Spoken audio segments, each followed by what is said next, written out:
Good morning, man. Wednesday. I'm getting ready for a trip. I'm just in the car now, heading up to Hervey Bay. I got a big day on the road to meet some new people, new surgeries up at Hervey Bay way. So I think I'm stopping in at Gympie and Noosa along the way as well. So it's freezing cold this morning. It's 8 degrees outside at 6:15. Yeah, got a lot of stuff to do. Hey, finally made it up to Hervey Bay. That was a good 4-hour drive. Blue skies, and funny saying that because I've just gone to Blue Sky Dental and saw Dr. Imogen there, and she's given me a couple of hand pieces, which is good.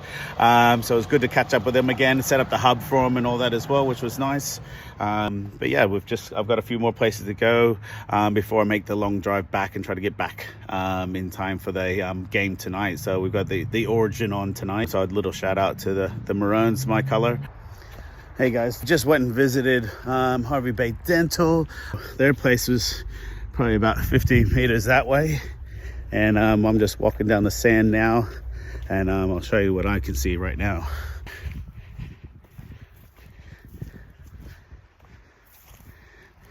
That's pretty cool. Wow. Welcome to Hervey Bay. Gosh, that's pretty cool. That's right across the road from where they are. All right, I'm heading back anyways. Jeez, what a beautiful day. Well, worth all that time driving, that's for sure. It's beautiful up here. Got a couple more to do, and then I've got to start the drive back as well.